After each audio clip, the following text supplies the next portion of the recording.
Dude, if I want to say turn up the heat, I'm going to say turn up the heat. Okay. I'm gonna come in like Oba. Fuck off. Yeah. All right. What's up, everybody? This is Janky J with the 4 Real Takes. Today we have C-Dog92 and his fucking dog Chewy. Disc pick.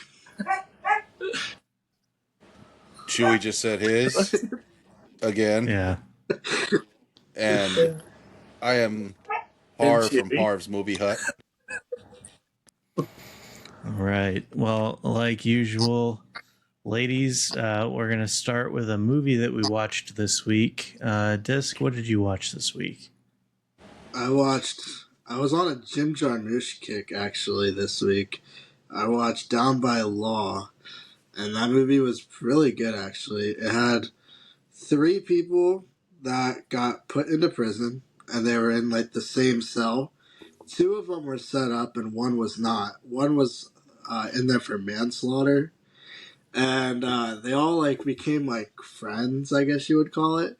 It's like a dark comedy, kind of. Just really weird. And it's black and white. But the guy that was there, like, actually and not set up, he's the one that got them to... He figured out, like, a way to escape. So they all escaped together. And then they went to, like, a swamp. And then, I don't really want to say how they escaped and all that. But towards the end, they all split off. But there's a lot of cool dialogue throughout the movie. And I enjoyed it. I thought it was pretty funny. So that's my pick for this week. Fucking Jim Jarmusch, man. Yep. I don't know who the fuck that is. You guys fucking hate him, dude. You would hate... Oh, yeah, you would. You would definitely hate him. Harv would hate him more. I think, artsy. Yeah, like probably more even than Lord of the Rings, even, dude. Like you would. Oof. That's saying he does a lot of slow, just dragged on scenes. What has he made? He does nothing, you know. Nothing. No, you uncultured fucks. You probably know Dead Man. I've seen Dead Man. You have not seen Dead Man. Dead Man. We're not saying a dead man. We're saying dead man. Ain't no fucking way you've seen Dead Man. you fucking. All right, hold on. I'm a little fuzzy now. I'm gonna try not to shit on people too much. You fucking. All right. Gotta fuck with what? Shut up. Harv, what did you watch this week? You stuttering fuck. I tried to watch Shelby Oaks. It's a recent horror film, paranormal horror. I got about 20 minutes in, then had to stop. I got about another 30 minutes in, had to stop. And I was going to finish it before we started tonight, but then you fuckers called me, and we've been on the phone since, so I haven't got to finish this movie. So I'm really waiting to finish this damn movie. I'm going to do it tonight. I promise I will finish it tonight. Well, you had all week to. So you need to shut the fuck up. You did good point. An entire fucking week to watch one movie. I literally watched 9 movies this week, and you watched half of one. I'm sorry. I actually have to work. I actually have to work. Oh, here we go. It's either work or it's us, you know? Yeah. All right. Well, what do you think of it so far? What's it about? So far, it's pretty good. It's kind of a mix of found footage and just a regular paranormal horror movie. It starts off with this investigative team. I think it's 2 girls and a guy. They go to this area or this house. And the name of the place is Shelby Oaks, I believe. I might just have to rewatch the whole damn thing, but they all disappear. Sounds like it. yeah. But they all end up disappearing. So they're, you know what? I'm not even gonna bother with it because I'm probably going to get roasted. Like, this motherfucker didn't pay no attention to this goddamn movie. I was in and out of it. You probably watched You probably watched the Tubi commercials harder than you watched the movie. Actually, because I know you watched it on Tubi, bitch. No. Oh. No, I cheated on Tubi and I watched it on Hulu. Slut. So, yes. Oh, Yes. wow. Yes. Well, I there was goes gonna- your You and you still advertisement. didn't finish it. Wow, that's crazy. Yeah. No, I know, right? I got so used to the commercials on Tubi that where I would have a Wow. little bit of time to do extra stuff that I don't know. It fucked with me. Well, there goes your ad revenue. Yeah, you're done, Tubi, dude. Tubi, I I still think- love you. No, he Harv's doesn't. Movie Hut, it still loves you, No. but You sometimes you need sound that like side. you sound like Sometimes a you need that toxic side husband. piece. He's like, he's like, Tubi, you made me do this. You literally put me in the position to do this. I didn't want to Hey. do it. I Look love what you, you made me Tubi. do to you. I love you, Tubi. I love you. But- I love but- you, baby. But I You needed know that, that, side girl? piece. I needed that side piece. What can I say? Harvard's like notebooking Tubi right now. Yeah. He's gaslighting the shit out of him. Look what you made me Oh. do. What about you, Sea Dog? What'd you watch this week? I went to the movies and saw Lee Cronin's The Mummy, Mm. and it was actually pretty decent. It wasn't the best thing I've seen in a while, but it was a fun story. It was a unique take on things. I wouldn't say it was The Mummy though. To me, it was more Evil Dead mixed with The Exorcist, with a little bit of The Mummy sprinkled into it, like the OG one. Mm. But it was fun. Guess It was a fun movie. she was just- I mean, I went just- into it with low expectations. And then the girl that got to play the daughter that went missing and was found in the sarcophagus, she did a really good job in the role. The parents were unbearable, like in most movies nowadays. They're not the best cast of characters. The dad is actually the boyfriend at the end of Midsummer. Oh, The one okay. in the bear suit. Yeah, Yeah, spoiler that's alert. the dad. Yeah. If they haven't, Yeah, yeah, well, 3 nobody years. knows what If you haven't happens seen with that the movie by bear now, suit. oh well. Yeah. Nobody knows what happens in the bear suit. Yeah. But it was good. It was good. I'd probably give it like a 3.5 to a 4. Okay. Now, you told me, or I think it was you, that said that it wasn't supposed to be called The Mummy, right? Yeah, it wasn't supposed to be called The Mummy. Like, he was going to name it something else. They had, like, lines for, like, the sarcophagus or stuff like that. They were going to change it. But I think whoever distributed it, I think it's, like, Warner Brothers or whatever, they wouldn't let him change the name because of the IP title for it. They wanted the hype behind it. So they legally wouldn't let him change it. That's so fucking stupid, dude. It's dumb. The guy Leak, he did Evil Dead Rise, right? Mm-hmm. See, like, I didn't mind that movie all that much. But, like, when I found out that he was doing this Mummy movie and it wasn't, like, The Mummy, it kind of put, like, a sour taste in my mouth in relation to his name. Because, like, now that I know that, obviously I've changed my mind. But I was like, fuck this guy. But that's so messed up that, like, I thought that. You know, Yeah. like, I shouldn't have thought that because it wasn't that guy's idea to do that. No, it was, it's not. Warner but Brothers. the company's like, it's just people wanting to get that IP. They want the buzz behind it. They want that IP, and It's that We were actually marketability. talking about that in the live last Yeah. night. We were actually me and Fit and all of us. We were in there talking Fit Fur Crown.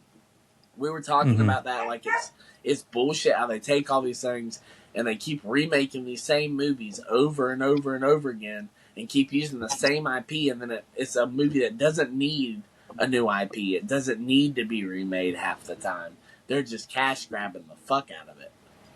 Yeah, well, they're not even like. This is like probably the worst part is that they're not even remaking the movie now. Yeah. They're just like taking the name. They're not even bothering to fucking remake Yeah. it. They're just stealing the name and hoping that that's enough, which is like even worse. I think like it's just laziness. But This that's could have crazy. easily been Evil Dead 2.0. Like, literally, there was like a few scenes in that movie near the end that literally has deadites in it. So you can see his inspiration from Evil Dead Rise, but you went to go see a Mummy movie. You didn't go see an Evil Dead movie. You know what I mean? Yeah. But it was good. It wasn't terrible. I'd highly recommend it. I don't know if you like it. The body horror stuff is a little intense in it.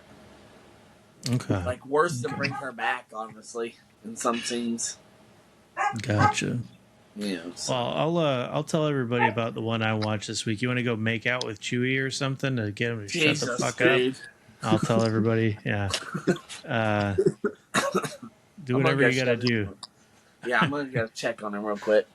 Okay. So yeah, the movie that I watched this week, I've talked about it quite a few times, like in TikTok and stuff like that. But it's called The Illusionist, and it's not the one with Edward Norton. This is a 2010 animated French movie, and if that kind of like scares you or whatever, like don't worry because there's probably like 10 lines of dialogue in the whole thing, but they're in English anyway. So it's not like it's in French. But it's about this guy. Shut the fuck up. Shut up. You and Shut your artsy big bearded fucking ass up. movies. You Dude, and Dick. it's not even artsy. I'm gonna tell you right now. This movie was good. It's about a guy. He's an old guy. He's an old magician. And he's trying to make a living. You know, it's not working. You know, like the entire idea of vaudeville entertainers is like dying out. And he ends up taking a job in Scotland, and he meets this young girl, and she's, you know, struggling in her little job or whatever, and she tears her shoes, and he ends up taking the little bit of money that he made. He buys her some new shoes, and then he leaves. And when he goes to leave, she follows him, and she's just kind of like starts following this old magician around, and she's living with him and stuff, and he's just like trying to make do with his lot in life. And the whole thing is played out very slow, and like there's beautiful like French music throughout the whole thing. And what you get though is like there's a giant chunk of the movie that takes place in this hotel, and the entire hotel is filled with struggling vaudeville performers. And there's like a clown, there's a ventriloquist, and you see these like the whole movie's beautiful in this really sad way. Like the girl ends up making this stew, and she goes from room to room giving it, you know, feeding these people that are all like starving and poor. And there's a scene where the clown is like, sorry, I got something in my throat. This clown's like about to hang himself, and he's like, you know, like literally on the verge of it, about to do it. And then the knock at the door, and it's the girl with the stew. And then you don't see him for a while, but then the next time you see him, he's eating the stew. He doesn't hang himself. But there's like a lot of these just like visually beautiful scenes throughout this movie. So big recommendation for that one. The Illusionist. What was the name of the movie? The Illusionist. Oh, okay, that was one you were talking about the other day. Yeah. So I guess we'll just keep on trucking along. Dis, did you have anything for us this week?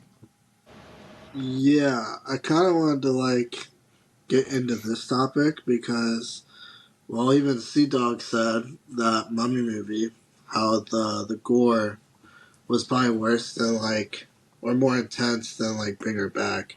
So I wanted to bring up the topic of like, do you think like body horror is being overused? 100%. 100%. Yeah, and I hate it.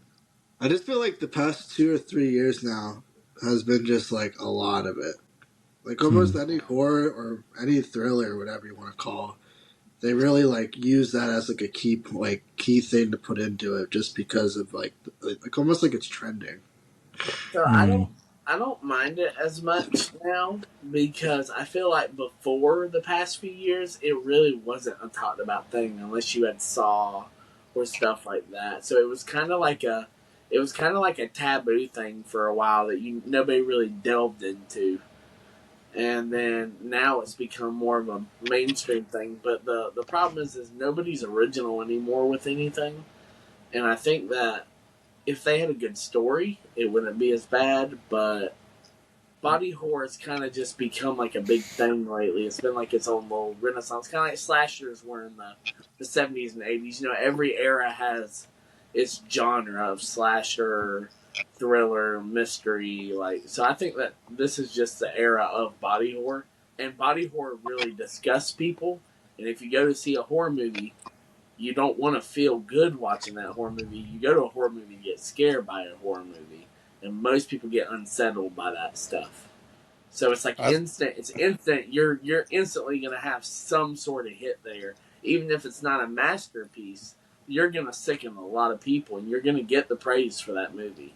So it's guaranteed, basically money in the bank. So I can see why they do it.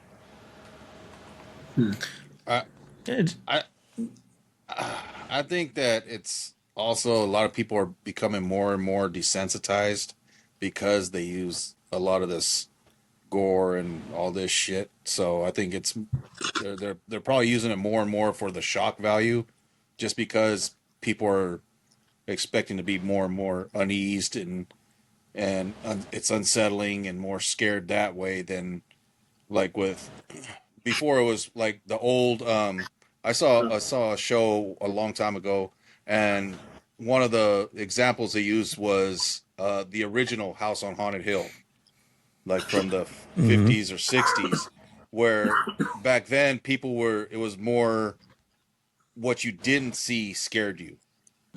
So you had to use more of your imagination. Now they're not using it as much, and I'm like on Netflix. They're even like how they're trying to dumb it down for people because people are not paying attention. So that kind of stuff grabs you and pulls you in, and even if it's a quick scene of something happening, like oh shit, you'll snap you right back into the movie. So I think that's why they're using it more and more, because it's to draw people back into and get their attention back into the movie. Mm. It just it didn't. It's never really done anything for me. Like there's a couple of um, like exceptions, I guess. Like The Thing is technically body horror, right? Mm-hmm. Yeah. And I love The Thing. That's like one of my favorite horror movies of all time. But like I don't know, it's just it's not like practical effects versus CGI kind of conversation or anything like that. I just think that it should be reserved for something that deserves it, and something like Bring Her Back. Like I don't know, like it was a fine, like it was a well made movie and stuff, but you know, it's just I don't know, like that. It's just not for like I like what Harv was talking about, like this kind of imagining what could be happening. Like I got a great example of it too. So in the It miniseries, the original It with Tim Curry, there's a scene where I believe it's the character Belch gets pulled in the this like sewer tube, right? And remember he gets like bent in half and he's pulled through it. Yeah. Well, when he's pulled through, there's a big white light in the tube, and you see like just this like black silhouette. It doesn't even look like Pennywise. It doesn't look like anything. But you hear this like munching sound, like something eating something, and you don't see anything, but it sounds disgusting. And I used to think, like in my mind, I would picture like Pennywise just like eating this that sound right there, like picture him like eating this fucking kid, and it was way more horrifying than anything they could have put in that movie. You know what I mean? Like, it doesn't matter what their budget was. The shit that was going on in my head, way scarier. And it still creeps me out when I watch that movie today. It's like one of the scariest parts of that movie. Well, that's for why me. older movies were a lot better back then too. Is because it was like Texas Chainsaw Massacre. There wasn't a lot of stuff in there that you could see happening. It was all in your head mostly. You were like, whenever he's got the girl on the table and he's sawing her up on the table, literally, you can't see him doing it. You see the motion of him and you hear it, but you can't physically see her on that table. So you're thinking about that. And then Halloween did the same way. It's the same as that thing. Like it's just like the shock of it. But I think people just aren't original anymore, and they're just trying to go with the trends and the tropes nowadays. Yeah, maybe. Well, Harv, what do you got for us today? So I wanted to bring up a thing I was watching the other day, and it's the evolution, getting away from horror movies.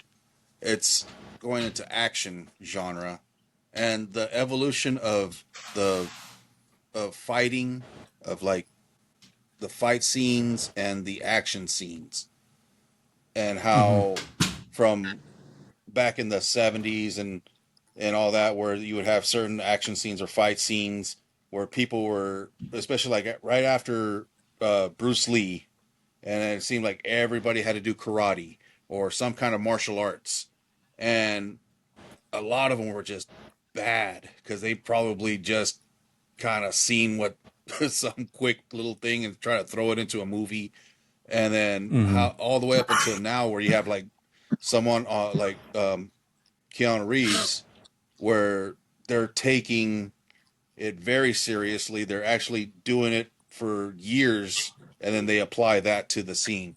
They do a lot of weapons training, a lot of fight training to actually make it more realistic now.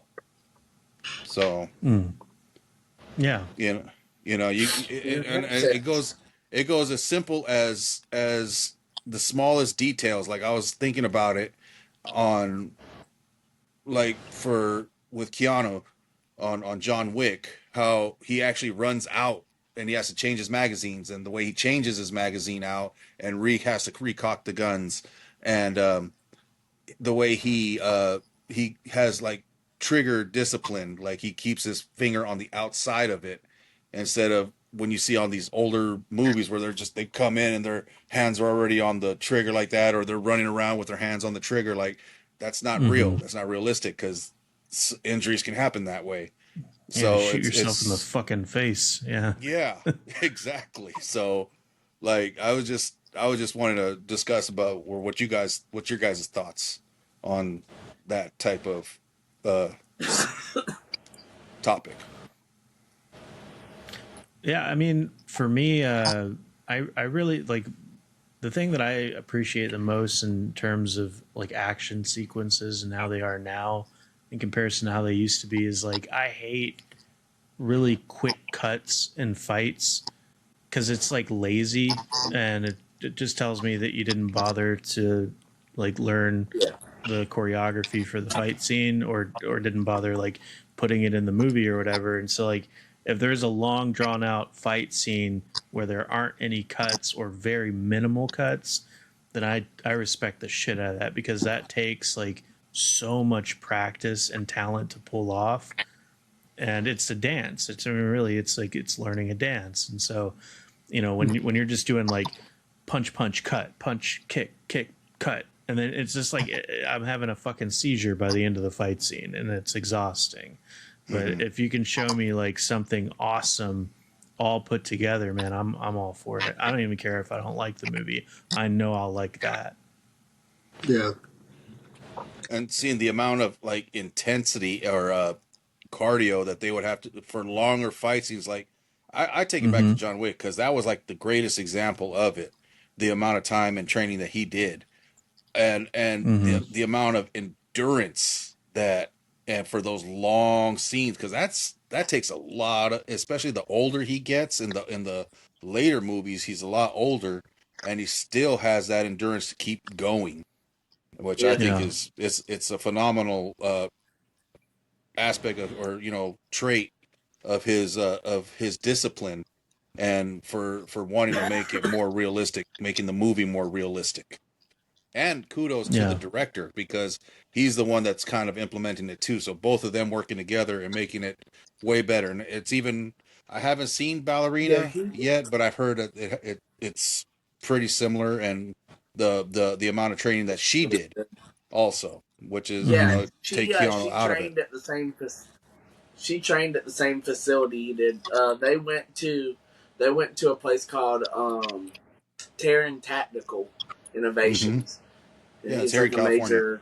major. Yeah, that's where they went and they did their training, and they trained her with the same person that trained him, and And then so he actually learned from a Navy SEAL and hmm another lady who was like ex CIA, I guess, from like overseas or whatever, and she moved down there and learned how to do stuff there, and so they both trained him for the movie, and they trained for multiple movies. Those people, not just John Wick. There's been no, multiple yeah. action films. They trained most of the big ones now.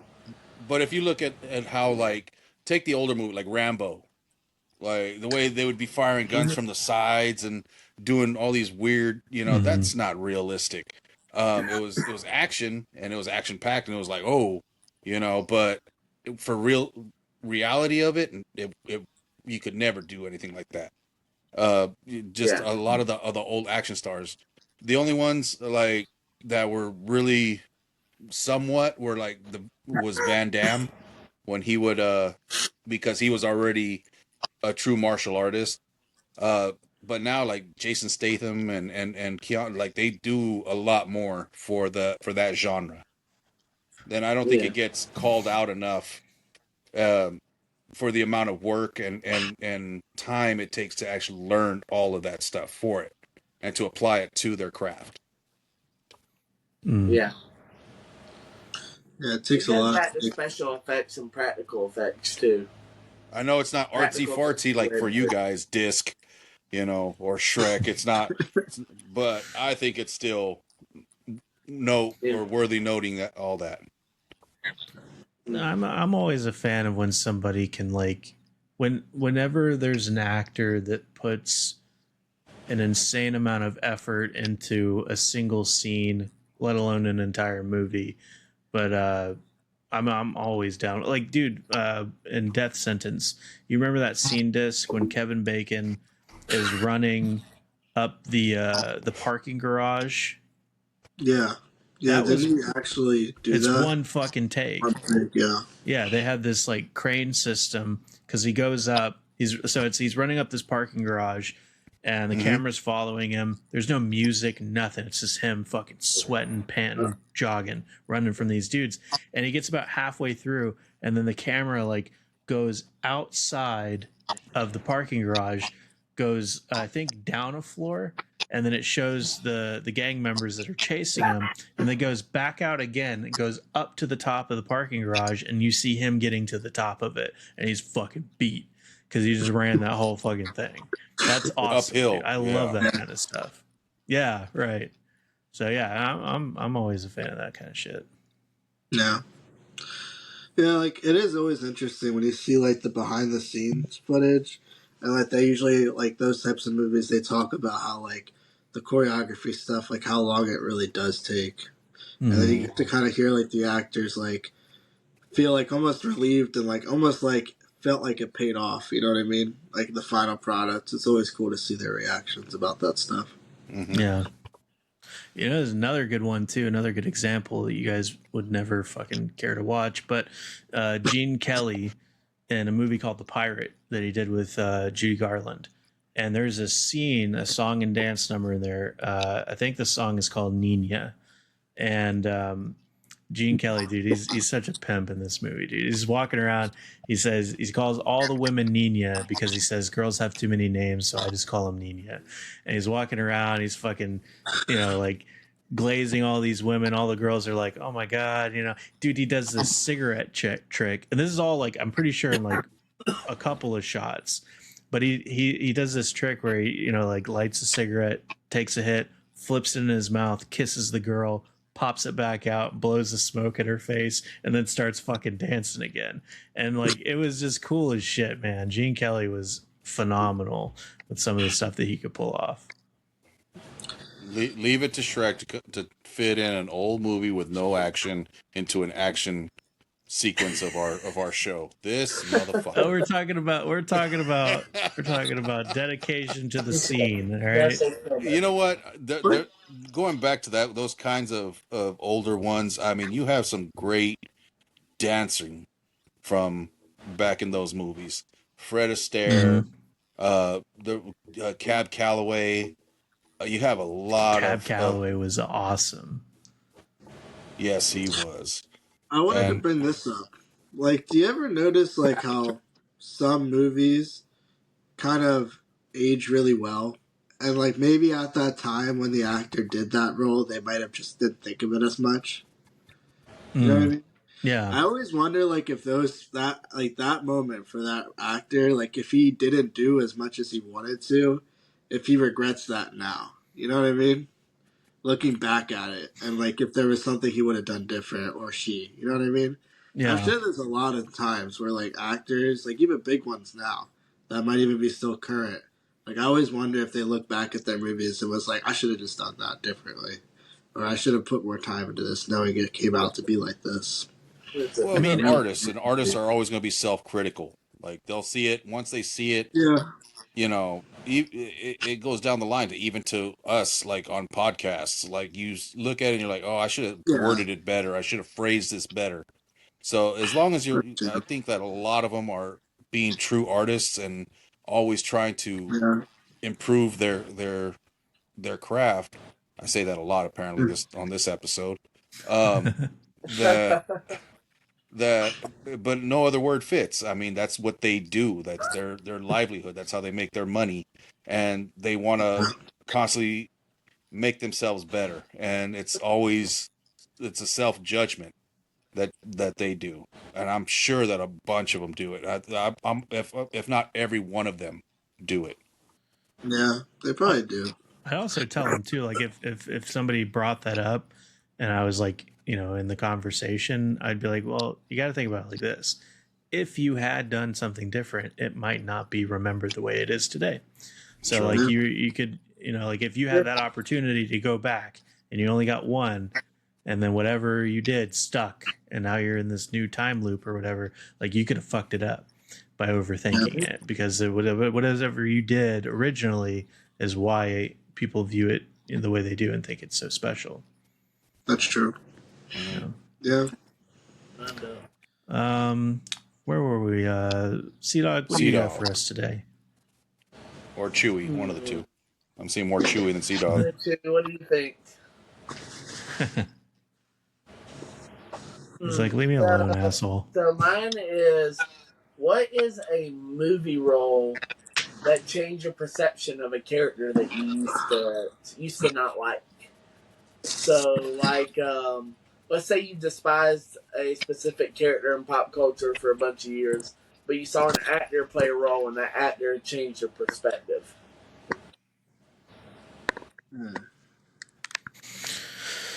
Yeah, I was thinking about your question when you brought it up earlier, and I couldn't really think of one.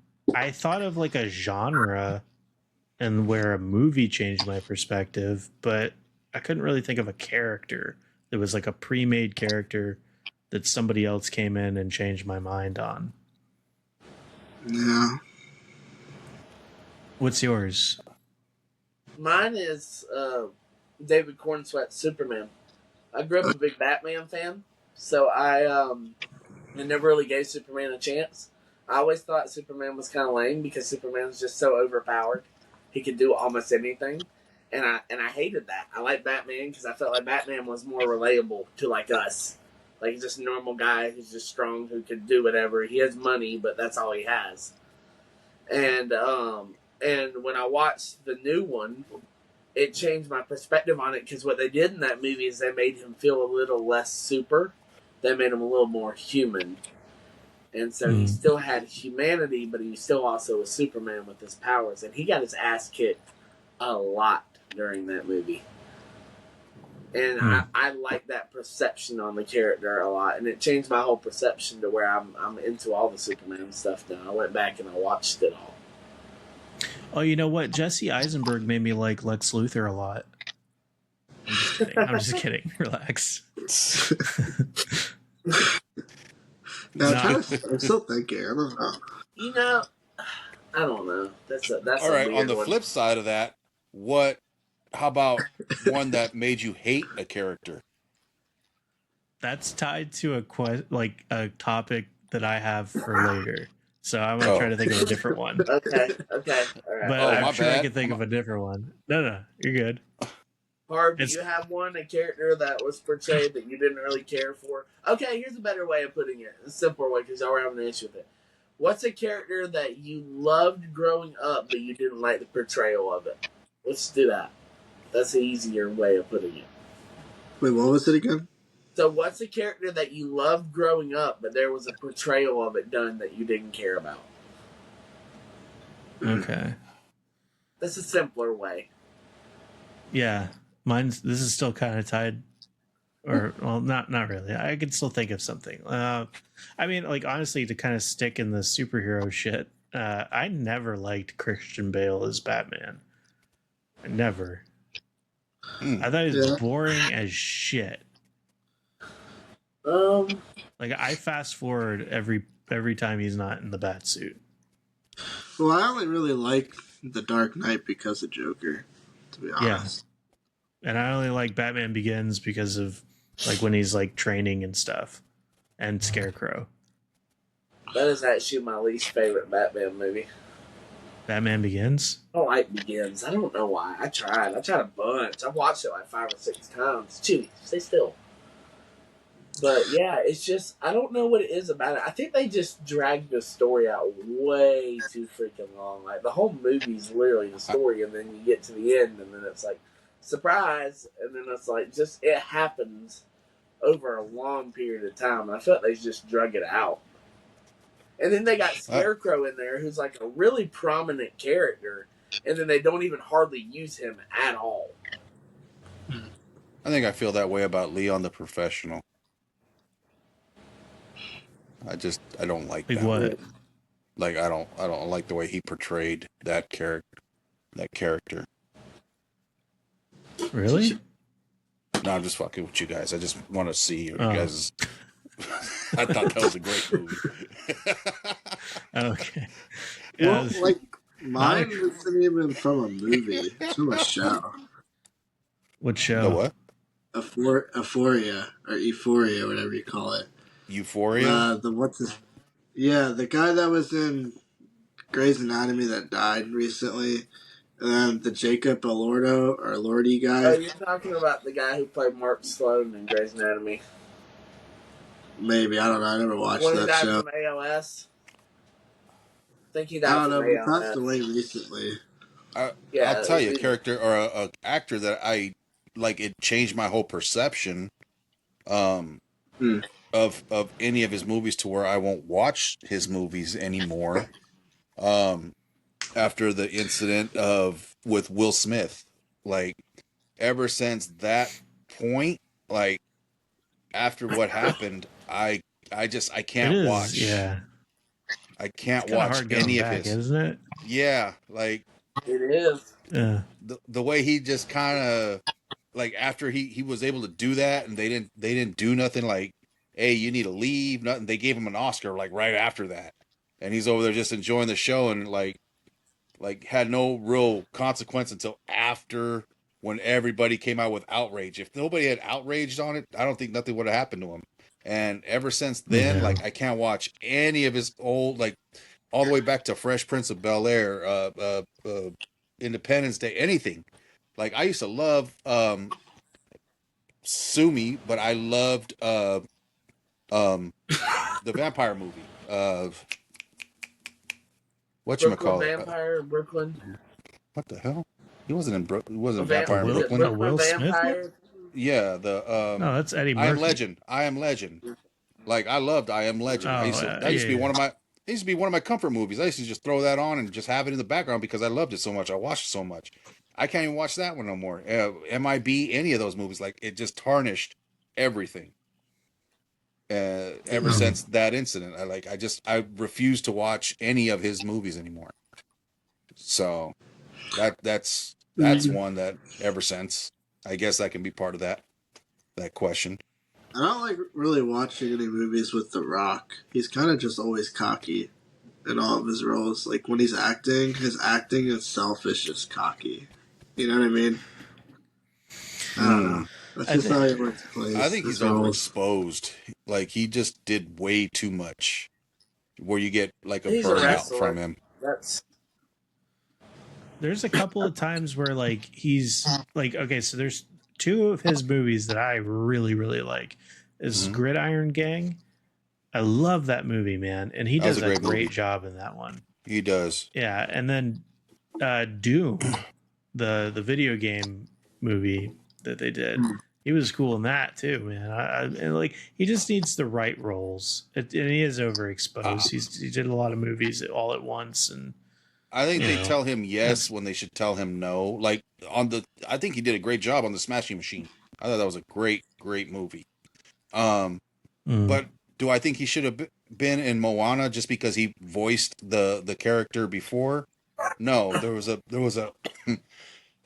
excuse me. There was another actor. He played on The Walking Dead.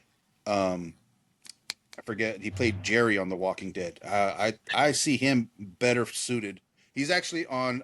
He's the foster dad on Shazam. Yeah. Okay. Oh, dude, that guy. Yeah. Yeah, I think he would have been a way better character or played that character better in the live action Moana than The Rock, Mm, because he has more of Okay. that body style yeah. and natural body style, and I think he would have been better for it, better suited for it. But they chose The Rock because, well, the name, and he kind of gets, like I said, he gets to do what he wants and gets free reign more than what he should. Yeah. All because he sells fucking tickets, man. And that's the bottom line. That's the Yeah. downfall. Is Good that old Hollywood. that's why a lot of them, like a lot of these remakes, reboots, all these retakes, whatever. That's why a lot of them, because they sell movies, they sell tickets, but they're not necessarily good. No, no, they're not. No, you're right. Well, so the one of the things I wanted to talk about tonight. So it's kind of like we were like touching on it earlier, but so I was reading a post that said that Robert Englund really wants Kevin Bacon to play Freddy Krueger, the next Freddy Krueger. Now, I personally think that's an awesome idea, and I think Kevin Bacon could do it because so think what you will about the new Toxic Avenger movie. Some people love it, some people hate it. But Kevin Bacon was fun in that movie. And I think if you put him in the Freddy makeup and you let him get weird with it, he could give us a really funny, dark 1980s Freddy Krueger that's playful and scary at the same time and give us those old Robert Englund vibes. So I'm totally down with that idea. And I think it would be much, much better than that bullshit they gave us in the 2010s. I just He's kind of don't. got the face. So what was made it for other like slashers like Jason, Michael Myers, even Leatherface. The reason why other people, because you couldn't see their face or they talked, like they were quiet, so you were able to hide different actors and it didn't really matter. With Freddy, Robert Englund was the face, he was the voice, he was the sound, everything. He's the character. Like he's so in Sea Dog's words, iconic, that I don't anybody else that tries to play it is just going to fail. I don't think there is anybody else that could possibly pull it off because he's so ingrained. His image, his voice, everything is so ingrained that I don't think anybody else could pull it off. I don't think people would appreciate it as much still, even if somebody did a good job. It's not going to touch a candle to his. Well, I don't like these piece of shit movies, as you well know, but all of those things that you guys just said are destroyed by Bill Skarsgård playing Pennywise, because Tim Curry was Pennywise for decades. And those movies made a shitload of money. People love them for whatever fucking reason. And they were, like I said, they were highly successful. So I don't think that it's out of the realm of possibility. Yes, no. Robert Englund played him longer, but like that's the thing. They're still like on the same level of like. No, they're not, because you had one movie or a miniseries, however you want to say it, 2 movies, say, of Pennywise versus what is it, 7, 6 Nightmare on Elm Streets plus a Freddy versus Jason. So that's a lot in there. Like he's played it for longer, so it's more ingrained in everybody's memory of him doing that role. I don't think I even if whoever they pick to do it knocks it out of the park, I just don't think it'll do as good as it would if it was Robert Englund. Or I just don't think it will do good. I get what Hart's kind of saying, because it's not like Michael Myers and it's not like Jason where they're hiding behind a mask and anybody can play that character and anybody can do anything. He's just a guy behind makeup who had a personality. Michael doesn't have to talk. Michael doesn't have to do nothing. Jason doesn't have to talk. Jason doesn't have to do nothing. He just has to look menacing. Robert Englund had to act, look the part, and have the personality for the part. So it's really harder to mimic. Yeah, but we don't want to mimic, right? We want to create something new out of something old, and I think that because that's the whole bullshit with remakes is that when people try to mimic, right, and they don't try to do something fresh or something new, but still have it in the same spirit of the original. And I think that, like I said, if you take Kevin Bacon and you tell him, dude, do whatever the fuck you want, just have fun. I think that he could get like in a headspace where he could like pull that dark comedic side of Freddy Krueger and put it a modern twist on it. And if they had the right director, the right story and stuff like that, obviously it won't be as monumental as Robert Englund, because that's what nostalgia does for people, right? You put it up on a pedestal and it lives there for eternity.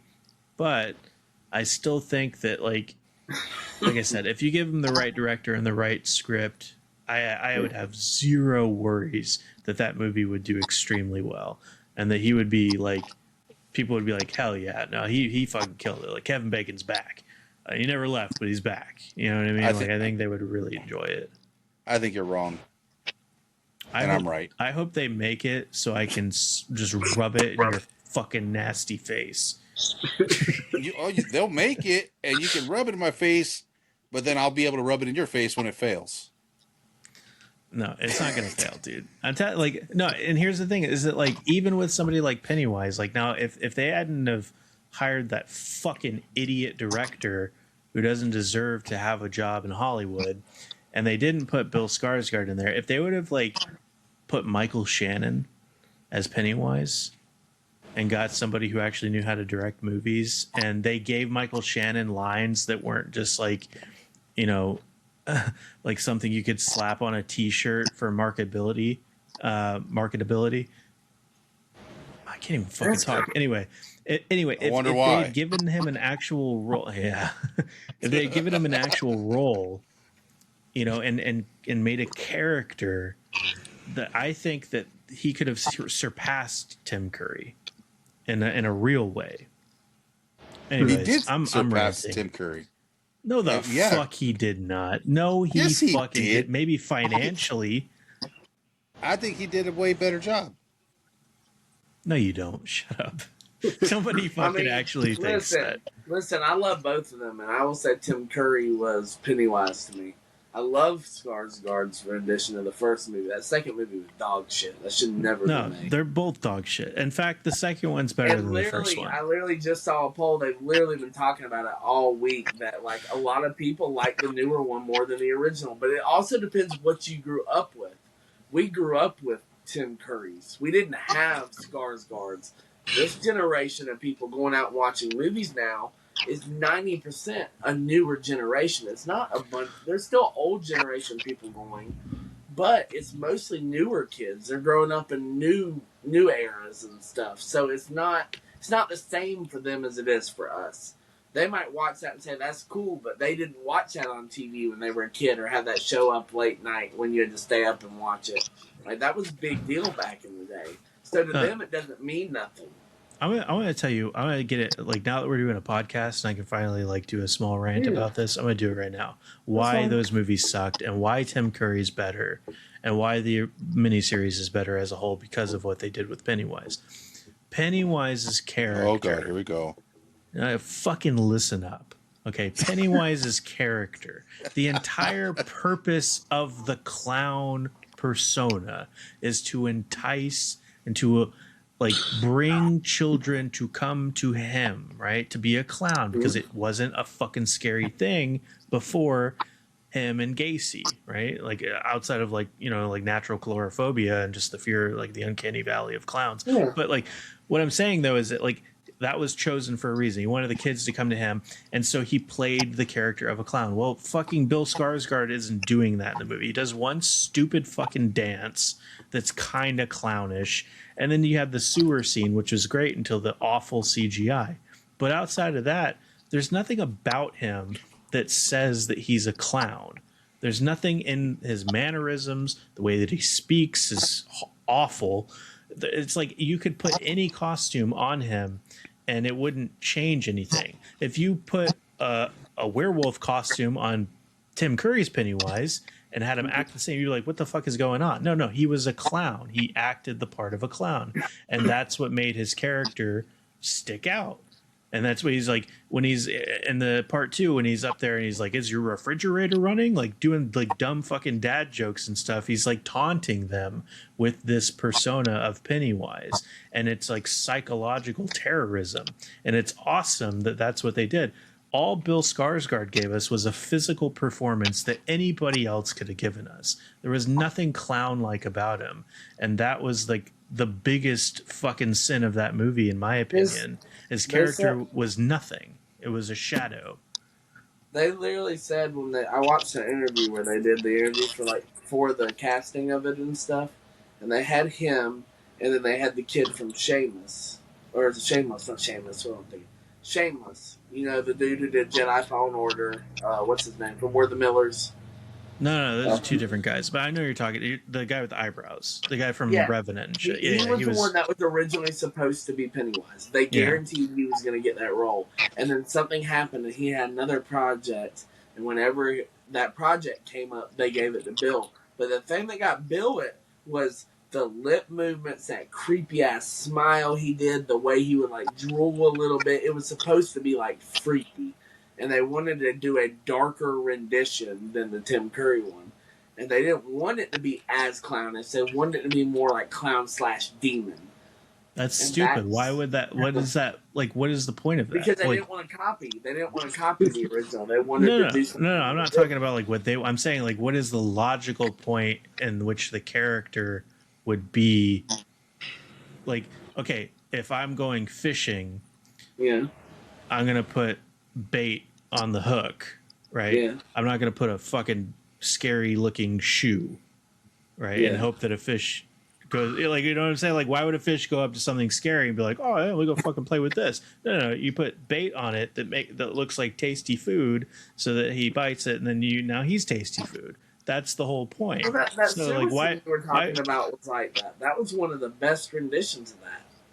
Because I'm saying, like, the sewer scene was fine. Yeah. When he was saying you can smell the popcorn, can you smell the circus? And he was being friendly with them. He's going pop, pop, pop, pop, pop, right, and stuff like that. All that was cool. Yeah, that was great. And then as soon as his face turned into computer generated bullshit, the rest of the movie was downhill. Feel better now, Shrek? You feel better now? It was like taking a dump, dude. That was really good. I just think it was funny how we went from talking about Nightmare on Elm Street and how you want to make a new person be like how it would be Kevin Bacon or whatever, and then how like you don't want to make a copy but make it a new version. But then we had this rant where now we have a new Pennywise, but it's a new version. Yeah, but the new version doesn't make any fucking sense. It doesn't make any sense, though. You literally contradicted every fucking thing you just said about Nightmare on Elm Street. No. If you think that's contradicting, then it's not a contradiction, idiot. I'm saying yes, it is. No. Listen carefully. What I'm saying about Kevin Bacon, I said if Kevin Bacon brings something new and fresh. I didn't say Kevin Bacon should do something new and fresh and what doesn't make sense at all for his fucking character. Like, for instance, if they made Freddy Krueger attack you while you were fucking awake. Does that make sense for the character? That's not part of the story. That's not part of the story, and it's not going to be part of the story. Now you're just trying to add shit to save your fucking argument. Which it's not part of his character. It's not. Yes, it's not part of his character. His character attacks you in dreams, does he not? Yes, they already did that. It's called so if you make his character attack you while you're awake, that would be out of character for him. Yes. Where the fuck are you even going? What? Wait a minute. I'm making perfect sense. What's wrong with your brain? Not. No, I'm gonna shut up for a second. Follow the breadcrumbs. We're gonna get you home. Okay. I said it's in his character that he attacks you in your dreams. Yes. It would be out of his character to attack you while you're awake. Okay, now so we have what's that. out of we agree Pennywise's on that. character? What's out of Pennywise's character? That's what I was just talking about for 15 fucking minutes. Let's go back, okay? So it's in Pennywise's character to lure children to him as a whimsical clown. It's out of his character to be a creepy fucking demon with a big ass forehead doing fucking scary shit to attract children. He didn't do that. He brought him in, and then he turned into an evil clown. The only time when he would bring him in, he was still doing clown shit. The only time he lured a kid to him, there was 2 times in both movies. There was Georgie, and there was that little girl under the bleachers in part 2. That's it, though. That's the only ones that they showed. Everything else, he was just tormenting them by torturing them. No, psychologically. Let's be fair. They weren't getting. There's let's nothing be like. Fair. They weren't getting away from him regardless. He could have been creepy or anything. He would have grabbed them. Like, he would have took them. Like, there's nothing they're going to do. It expanded on the lore of the whole thing. Expanded on the lore. No. Oh, dude, don't even fucking say the word. Why they leave? Say when the they word leave, lore they forget. to me. You want to talk about lore? Okay. Oh God. Okay. Do you know what the ritual of Chud is? I didn't read the goddamn book. Okay, then don't talk to me about fucking lore. They fucking destroyed the lore of that shit. There was nothing left of lore. Well, there were certain things in the rituals of stuff in the book that they couldn't put in the film, or it would have been bad. That's not the ritual of Chud. That's nasty. I know what but you're talking about, but I'm saying there's certain things in that book that they couldn't put in there. I know. It's good that they didn't put it in either of them. Thank God. Yeah. Thank God they didn't. Anyway. Yeah, because all of a sudden they're going to have a flying fucking turtle across the sky. I know you Dude, that would be badass. No, that would be badass if they had actually involved the turtle. Of course you would say dude, that. It's a fucking... Dude, it's an interdimensional being against an interdimensional being. One of them's a giant fucking turtle. Okay, so let me ask you this. Let me ask you this about the movies. Do you think that the spider sequence in both movies kind of ruins the end of part 2 in both movies? Even the original. I can't stand that spider. Yeah, they're both bad. That's so bad. Even in the new one, I don't like that. Shrek is angry right now because we proved his theory wrong on the Nightmare on Elm Street. You didn't prove literally anything wrong. We literally called out your contradiction.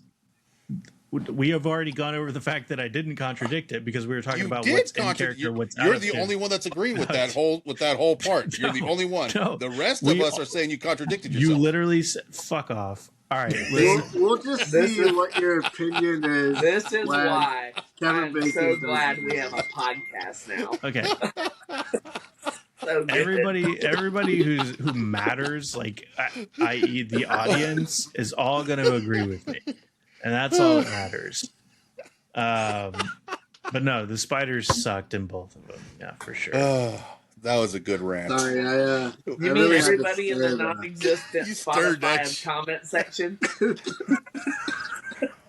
What were you saying? He went from happy to angry real quick. Yeah, he did.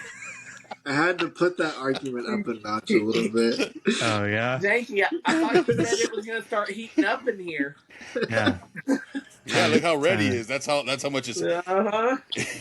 It's just so stupidly simple. I know I'm making perfectly logical sense to yourself. Like, if this was a courtroom, the jury would be blowing me right now with all the fucking facts I'm dropping. No, because we're the jury and we're the ones actually telling you. You're not the jury. You're the fucking annoying people coughing in the back.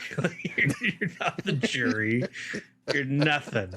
But I still love you. I just can't believe he did that. Freaking. He said one thing and then did the opposite.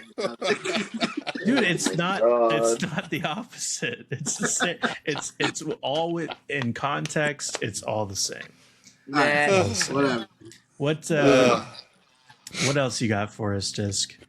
Oh, okay. Well, this is a very different topic, but what's your guys' thoughts on like Criterion releasing, or I guess adding to their collection, like very new releases, like without even letting them marinate? You know what I mean? Like for example, like Anora, like that. I don't even think it came out on 4K. I think it literally just came out through Criterion, and then it came out on 4K. Like Criterion was the one that pretty much owned, like not owned it, but pushed it out there for physical. I don't even see it Would on it- any other kind of regular release. It's only on Criterion. So Yeah, I was gonna ask, would anybody else have put it out? I don't think so. I don't. Well, I I don't even think it's like on a. the I actual don't think it's on a DVD or nothing. But like another one, like Flow, I think that one was kind of a more recent one. Didn't that Mhm. come out what 2020 something? Yeah, forget it came out like right away. And then another one would be literally it was just in theaters. I don't think you guys seen it, but Sentimental Value. That one's already on pre-order for upcoming releases. So Hmm. I that mean, I'm just fine. in theaters. I'm fine with that stuff, just because physical media in general it needs to keep thriving. And like, if they're gonna put those movies out and do it, and they're gonna get the physical media out there, then it keeps it growing. If they stop doing that and they don't put those new releases, then new people like okay, let's say Janky. Let's put it this way: he watches older stuff. I don't usually watch older stuff, so I have no desire to watch a lot of that stuff. So for me, Criterion and like those films might not appeal to me personally. But if there's a newer movie that we like and I enjoy that and I go see that and I want to own a physical copy of it, that might get me into Criterions, which also might get me into the older stuff too. So it like brings everybody in full circle if you think about it. I just hope like that them doing that so often doesn't like affect like their brand on like who they are as a company. And I mean, like what their label stands for. You know what I mean? Yeah. Well, I mean, and that's the thing is over time things change, and you just gotta kind of adapt to the change, and that's probably true. I mean, most companies out here do that type of stuff. They'll literally Scream Factory does it, Arrow does it a lot. I mean, nobody really thought we were gonna get Evil Dead Rise from Arrow. Nobody really was asking for that, but it sold well. It was a big hit, and I mean, that's a newer movie. What does Criterion mean to you, Disc? Like, what do you think? Like, if somebody were to say, like, what are the values of Criterion that you don't want to disappear? Like, what would they be? Well, they're mostly known for their 4K remastering, their upscales, whatever, their special features, and like all the time they put into their product when they do release them. But it's also like a standpoint of like just the decades or whatever of cinema. Yeah. And like what they think earn it, you know what I mean? Or what they think should be in their collection. And I just feel like literally even if they would have just waited a year or two and then put out a Nora, I feel like that would have at least would have made more sense. But the fact that they put it out like right away, it just feels weird to me at least. From how I see them, it just seems weird. So like let me say like this too, like okay, so like you said the special features, that's like a huge selling point. But let's be honest, how many people who aren't physical media buffs, who aren't collectors, picked up that movie, watched that movie, and then said, "Oh, that was a good movie. I own that movie." A lot of people don't watch a lot of behind the scenes stuff. A lot of people don't get into those special features, so it fits a certain niche of person. You can own it and have those special features if you want it. But I know most of my friends, they don't care about that stuff. They love movies and film, but they don't care about the special features. I do because I grew up doing that. That used to be like background noise for me. But a lot of people don't care nowadays. They just want to watch a movie and they want to move on with their day. They want it to be quick, done, over with. That was great. Let's go. Yeah. So that's, I don't know. I just feel like it's rushed. Yeah, you're right. That's all. I agree. But do you think that maybe you have like kind of a like, I guess this is gonna sound kind of like a dickhead thing to say, but do you think that you have maybe kind of like a bit of like gatekeeper mentality with Criterion, and you're kind of like nervous that like by releasing these newer movies, it's gonna bring in a crowd that's gonna overwhelm the market to where they feel like they have to cater towards them now? Isn't it tarnish the name? It's not even like the new crowd. Like I don't think. I mean, maybe it would get a new crowd putting out new releases. I guess, but like I don't know. I think I'm more worried about just they're going to be so caught up on if they went that route, new releases, to where they wouldn't take the time to go back to the good stuff. Or the stuff that should have been put out, you know what I mean? Then just seeing like, well, what's new, you know? But I don't think they would do that, to be honest. I just think there's some that just it seems odd for the company that it is for them to choose such a new movie. Well, we haven't even reached a new format yet. I'm sure 4K is not going to be the last format. They're going to come up with something new, and they're going to keep re-releasing it because they know it's going to pay the bills and keep the lights on in the business. No. So they're going to keep it. It doesn't matter. It doesn't matter what you have for any company. It's all about money. And they're going to keep releasing it as long as it's printing money. That's all it is. They're just going to keep releasing it over and over again. Nothing is set. Like that Nightmare on Elm Street set, you know, the Steelbook set that everybody was like all hyped about and paid like $400 for.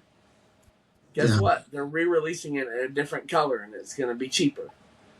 Yeah. And then it's going to drop the price again on everything that you spent all that money on. So, like, there's always supply and demand, and there's always going to be a re-release. That's why I don't ever buy stuff usually brand new on day one. I wait like a month or two.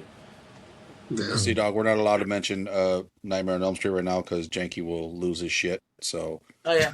let's use a different example. I'm excited for the awesome performance that Kevin Bacon's going to give, actually. Well, you were fucking wrong. Well, what do you got for us? What do you got for us, dipshit?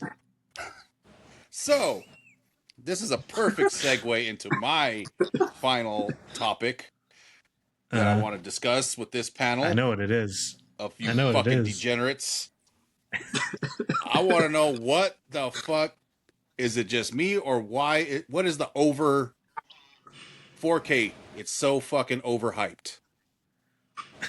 I believe 4K is overhyped like a motherfucker. I can't believe you just went there. I feel like I went there. I fucking hit the gas, and I'm going over the cliff with this shit. He's turning up the heat. Let me answer this. Let me answer this very easily. If you don't have a 4K player and you don't have the 4K TV with it, you can't say a word about it. So, you got to experience it before you can talk about it. This is more of a concern. People, not like you, but people that stream, okay? We're just going to talk about people that stream. People that pay extra money a month, right? For 4K quality, and it's not. And they just okay with that. That's a problem. So, here's that. Here's the thing. Everybody is... So, moving into... We all know it. Streaming is killing physical media. Yeah. And everybody, so that means the mass majority, because they don't show 4K on Netflix, on Hulu. It's not 4K. None of it. I think we're even lucky if it's 1080. So that means that nobody gives two shits about 4K. So what is the overhyped? Just the being I'll of tell you what it is. I'll tell you what it is. It's like this. Is it just a superiority complex? No. I'll tell you what it is. If I made the best plate of pasta ever created, all right, and only some people could eat it, and the rest of the people are standing outside of the house and they're looking in, and they're like, probably ain't that good. It's like I don't even see the big deal. Like honestly, like it looks kind of shitty. Like from here, from my 480p perspective, it looks like shit. But everybody inside's like, dude, this is the best fucking pasta I've ever had in my life. You're just standing outside. That's all it is. When you get the player and you get the TV, you are going to be sucking that 4K dick in 4K. Nah. Yes. I think And he just likes to leave his mouth watering. If you don't, it's purely out of spite. It's not real. No. And I'm not saying it's a bad thing. I'm not saying that. Maybe it does look good, but the fucking overhypeness that everybody, I gotta switch, especially somebody on this panel. Oh, I gotta switch my whole collection to 4K now. I'm gonna get rid of all my DVDs. I'm gonna get rid of all my Blu-rays because everything has to be that black case now of 4K. How many times have we heard that shit from you, C-Dog? Don't be trying to lie now. You said No, that shit what before. are you talking about? I haven't upgraded half of my collection to 4K. I could have, but I don't want everything in 4K. I have specific movies that look amazing Lies. in 4K.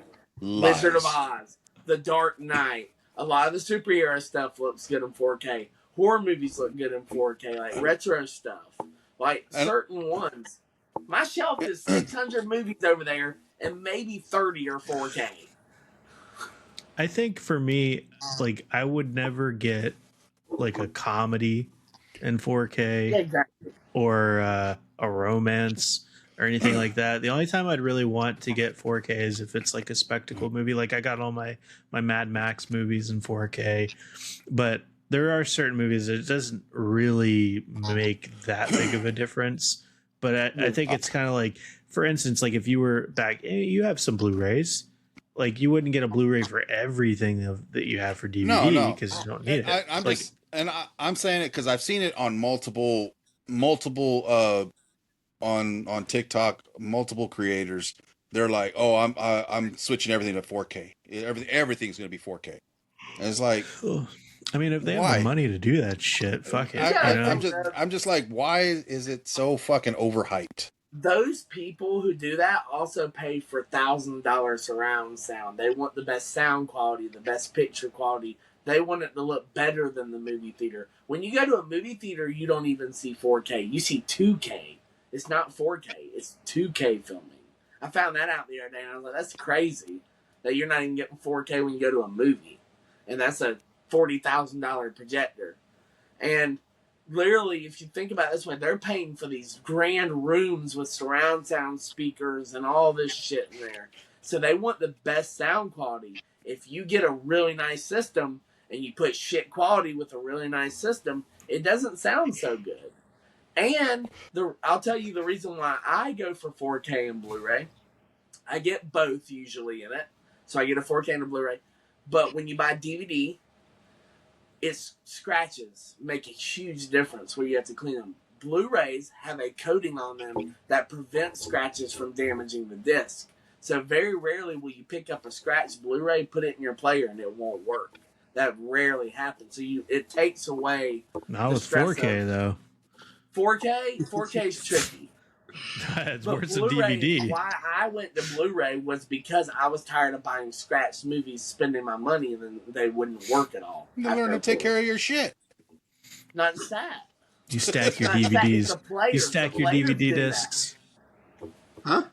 No, I was asking him if he stacks his DVD discs. No, God, no. That drives me nuts. Uh-huh. I did not like that.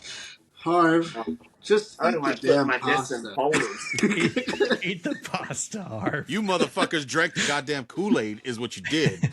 And so I'm the only one that hasn't drank it. I'm gonna send you another. And I'm trying to bring you back from your fucking your brainwashed selves and trying to save you. I'm extending my hand to save you, motherfuckers. But you guys drank so much of that goddamn Kool-Aid, the 4K Kool-Aid, that it's almost impossible. I'm gonna send you another empty case, but it's gonna be 4K. I'm gonna get discs to make me a custom thing for it. It says Janky's Pasta right on the front I of it. spent $800 in a 4K console. It better look fucking good for $800. I'm sorry. Like, I'm not wasting my fucking money on shit. Well, okay, Harv. So you're telling me, like, your favorite movies, you wouldn't even want to watch them in 4K? I wouldn't care. I don't care. I'll watch them on fucking VHS. He doesn't know what it tastes like. That's what I'm saying. He just don't know what it Like, tastes I like. don't care. I enjoy the movie. I enjoy the acting. I enjoy the song. Have you enjoy ever it more. heard the term? I might, but There was a guy. There fucking. was a guy I knew who was a virgin. Right, he was about 22 years old, and he said, "I don't care, man. I don't see the big fucking deal. Like it's just sex. I don't care." And then you know what happened?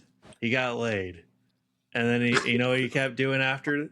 He kept having sex because it was awesome. So learn a lesson. I'm gonna get a 4K player, but I'm not the one. I'm not falling into all the hype.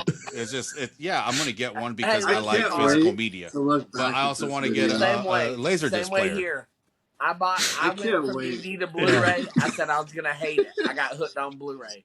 I got the 4K. I tried the 4K. I got hooked on 4K. Well, yeah, because you're a trend follower. You're a fucking trend follower. That's I why. did it because I prefer good All right, quality. So as soon as 8K comes out,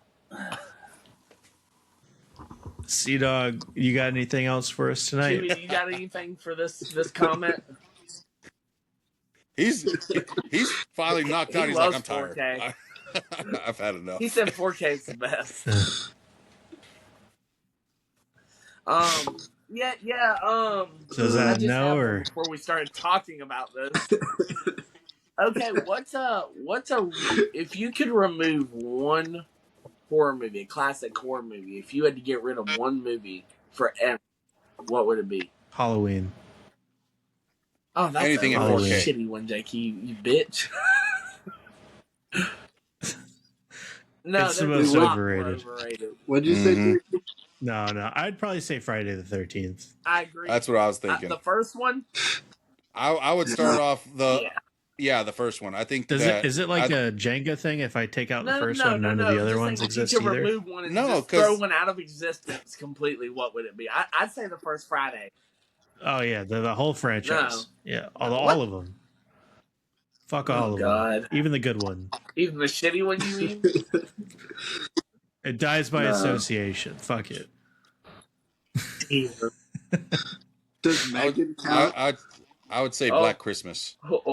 Yeah, you're just full of shit tonight, aren't you? You got shit coming out of your ears tonight. We're gonna see him next time with freaking spaghetti noodles coming out of his head. He's like, I love 4K.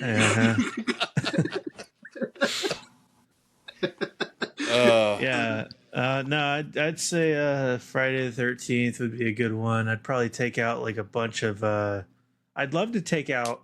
Here's what I'd like to take out: all like the shitty ass movies that don't have any purpose for existing.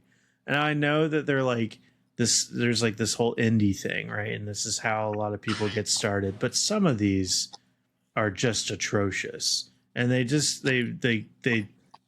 bring the genre to the dumps. This is a big reason why I can't get into horror as much as I would like to, because there's so much dog shit in that genre that you have to sift through. And I'm not doing that. It's too time consuming, and I don't want to do it. I don't want to go through the trenches of Tubi and watch some dumbass movie that has zero reason for existing. It's just, I mean, like, if that's your thing, then totally, like, all the power to you, but I cannot do that. Yeah. That's fair. Yeah. That's fair. I think Nosferatu too. Most of bitch. It's such a fucking bitch tonight. You're the cattiest bitch I've ever met tonight. You and Harv are like an old married couple. Y'all all right now? Yeah. Y'all He's are the bottom.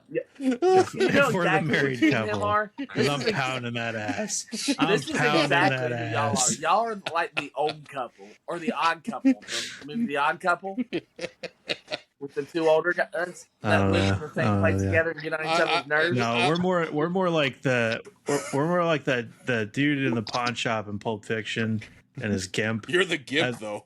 I ain't the gimp, bitch. You in your fucking dreams, I'm the gimp. This is gonna be interesting. Right.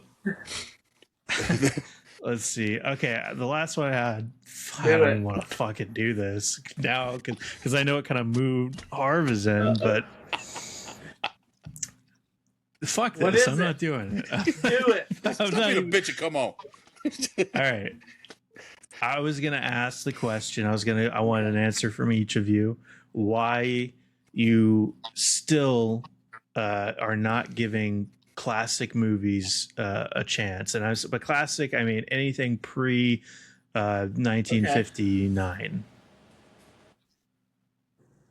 What? Why are you not watching them?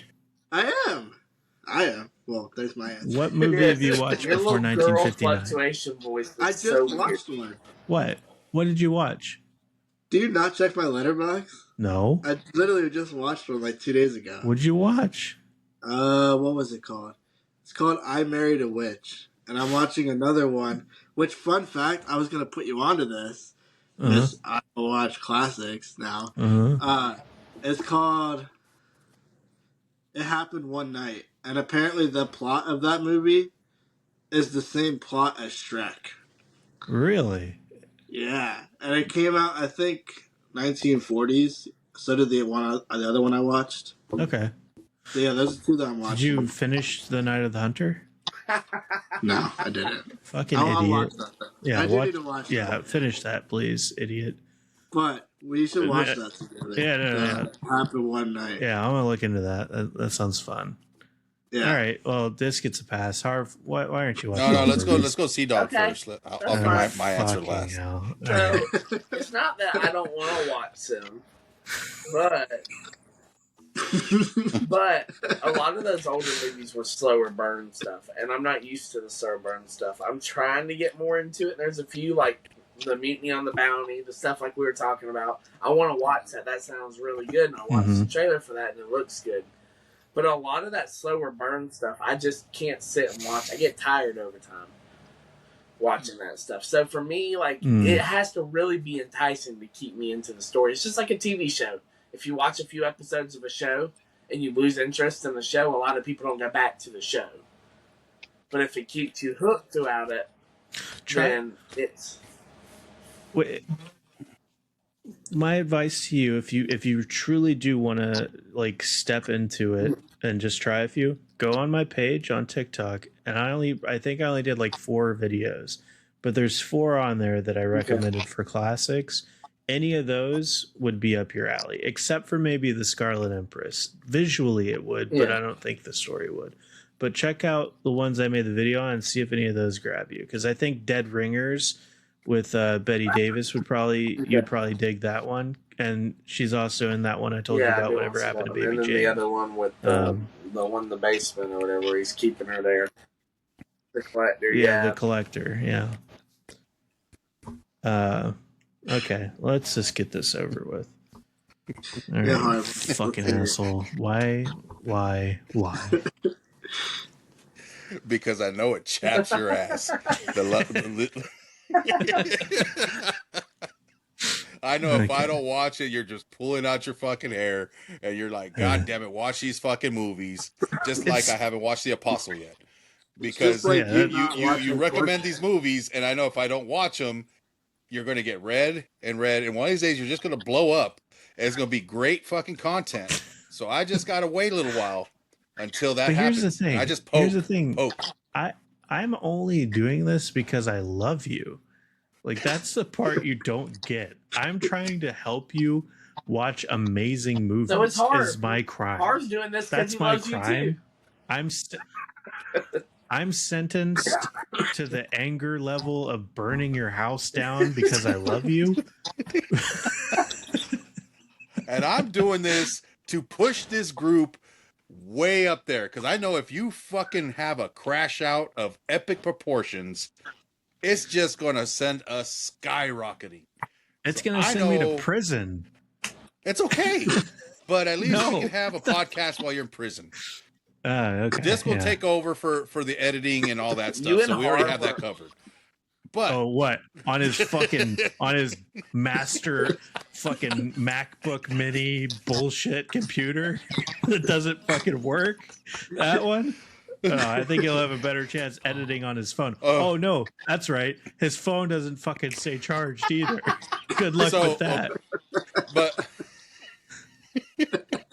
I got you guys. Don't worry. Don't listen to Jake. Yeah, he'll be editing it with fucking scissors and construction paper. That's how he's going to edit it. CapCut in real life. So honestly, the honest reason is it's hard. I just haven't found very many on physical media. I don't stream. There's not really many on the streaming platforms, and so I haven't really found a lot. I do agree with. There's a lot on Tubi. Dead Ringers is on Tubi. Well, they're mixed in with the other shit movies that Janky decided to talk about earlier, so it's kind of hard to weed out through some of those. But also, it's taste. I mean, I kind of agree with Sea Dog that the slow burn. I grew up on those because I grew up with my grandparents, and that's all the kind of movies they used to watch. So I remember watching a lot of those, and it's just I find the acting, because of the censorship back then, a lot of it is very corny to me. So it's kind of hard to get over that.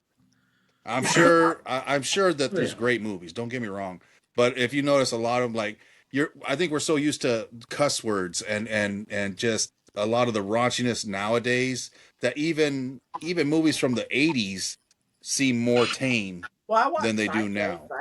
And you even go back, you even go back further, it's even more tame. And going back into the '40s, the '50s, the golden, like a lot of those, they're even just a lot of the acting was a lot, to me, the dialogue is very corny, a lot of the stuff they say.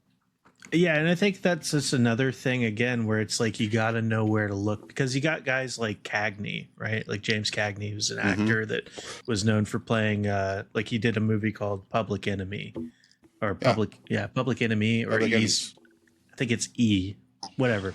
Anyway, and Cagney had this like real like tough fucking like fuck you attitude, and he didn't have to say that. He didn't have to say fuck you. He didn't have to get in your like and use cuss words, but like you felt it as punchy as if he did. And it's just like knowing where it's like a different ballpark when you're going back into those old movies and how to find the right ones. And you'll find it like with actors and some directors and shit, just like you do now. But like, yeah, it's just kind of like once you get a feel for what you like of that time, and we're talking about all different kinds. We're talking it's like from the 30s to the late 50s. There's a lot going on in there. But like once you get like, you're like, okay, this is what I liked in the 40s. This is what I liked in the 50s. You're pretty much good. Once you get that first anchor on those few decades, then you're pretty much good. And you're like, okay, I know I'm going to like this and this and this. And that's kind of how you navigate it. I will say, watching a lot of Jim Jarmusch or whatever, that kind of helped me get into some black and white.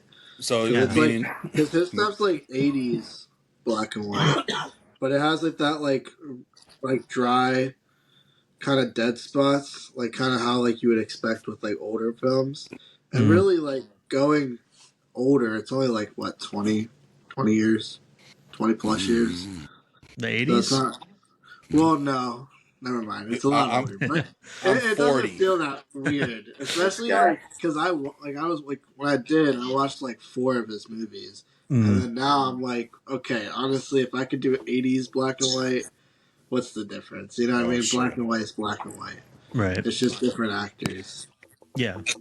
I mean, like you'll run into like what Harv was saying about the acting style and the way in which people speak and stuff like that. But some of that can be charming depending on the movie, and some of it can be menacing. Like I told you, that guy in the Mutiny on the Bounty movie, the actor Charles Lawton, he played a captain of another movie called The Devil in the Deep, and dude, he was a fucking menace in that movie. He wasn't as evil as he was in Mutiny on the Bounty, but he was like despicable. And you watch it and like there is nobody doing shit like that today. Like in that caliber where you're just like, I want to punch this guy in the fucking mouth so bad. Like he had this constant like this all the time. Just like fucking thought he was better than everybody else. And he was so good at playing that. And I just like there's just certain qualities that you'll miss, you know, you like cussing or whatever, the way that people talk, but then you'll find some that you're like, ooh, man, I've never seen anything like that done today, and I kind of like that. And so it's kind of like, you know, just weighing it out, what you're in the mood for that particular day. Yeah. Fuck those movies. Fuck you, Harv. But yeah, I think you're only getting older. Yeah. You're a classic. I don't mean I have to like those. I am. Yeah, I'm classic vintage. piece of shit. A vintage, like you're a white dog turd. That's what Chewy, you. That's what you are. It's an old sun bleached bro, dog you turd. said that and Chewy But- looked up at me, bro. Yeah. Did he? Chewy looked. Well, with What you that got being to said, say? I think we're about at our got to time say that, here. baby? So, Yeah. any final words from Chewy? Is he done? Oh, okay. Good shit. He said He Harv's said, a "Can y'all quit fucking talking bitch. about black and That's white what movies?" I speak dog, and that's what he said. Yeah. Yeah. But, all right. Well, again, I'm Janky J. Do we got any recommendations? Oh that fuck, we do. Good catch, Harv. It's the only good thing you've Yeah, done you tonight. fucking sleepy Wow. fuck. Just what you got? Yeah, Disc?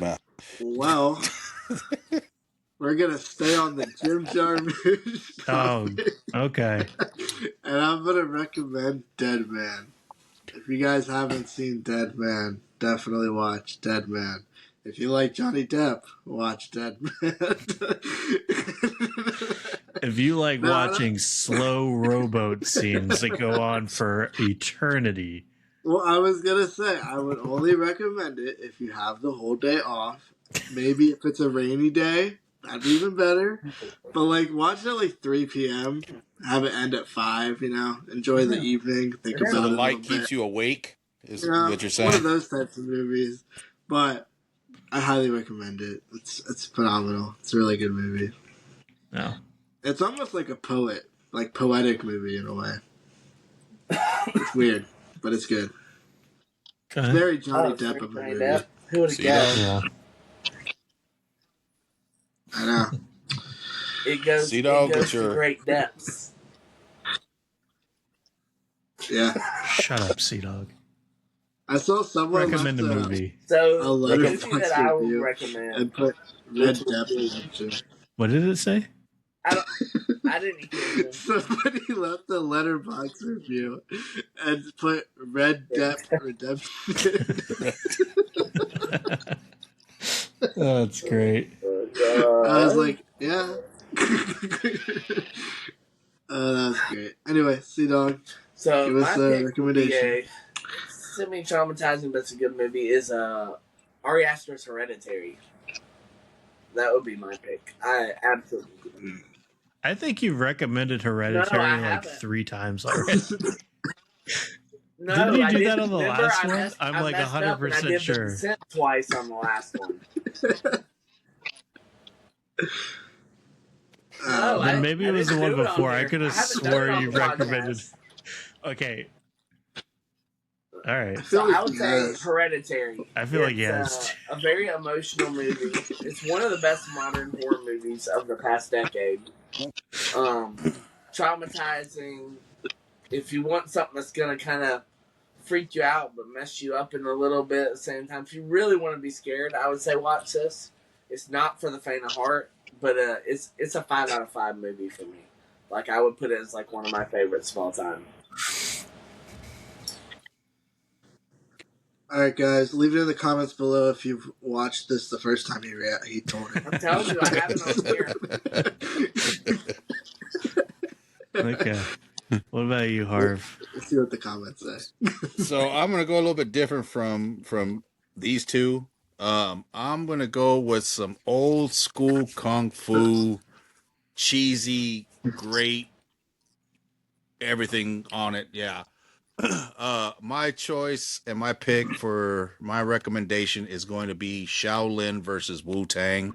If you like kung fu movies, if you like cheesiness of those old early 70s, late 60s movies with the bad dubbing, the bad sound effects, that's definitely the movie to watch. Okay. That's pretty close to black and white, sir. Yeah. You're teetering. I'm gonna Go a do. little bit. I've always loved old school kung fu movies. They're fun movies to watch. It's the Wu Tang in him. There That's it right, is. baby. Wu Tang. I am gonna go black and white. This is one that I know Disc has seen, and my movie recommendation is gonna be Some Like It Hot with Marilyn Monroe. This is a funny ass movie, And if you liked White Chicks, you'll like this movie. White Chicks is basically a remake of Some Like It Hot. You got two guys who are musicians, and they witness a crime, and they need to get the fuck out of town. And they're like, well, there's this all girl band that's like going to, I think, Florida. And so they're like, this is our only shot. So they dress up like women, and then they hang out like with all the girls and everything. But you get everything from White Chicks, like the Terry Crews character that, you know, like there's like a version of him in this one. He's like this old rich white guy who's like trying to always like, you know, get with one of the dudes and stuff. And then you got one obviously that falls in love with Marilyn Monroe. It's just a really fun movie too. So that would be my recommendation if you have not seen it and you want something that like eases you into classic movies. Yeah, that's a very easy, enjoyable black and white movie. Yeah, and Marilyn Monroe is fucking beautiful in that movie too, by the way. I love what was it, like the boat scene? That whole scene, that was great. Yeah, that was fun. Yep. It's a good movie. Yeah, I might give it a rewatch myself actually. But yeah, so now officially we are out of time. But I'm Janky J, and tonight we had Dispick and Har from the world famous Harv's Movie Hut. This guy. Yeah, all okay. right. Can't take him anywhere. Yeah, no. All right, guys. Have a great night. We will catch you next time. See you, everybody.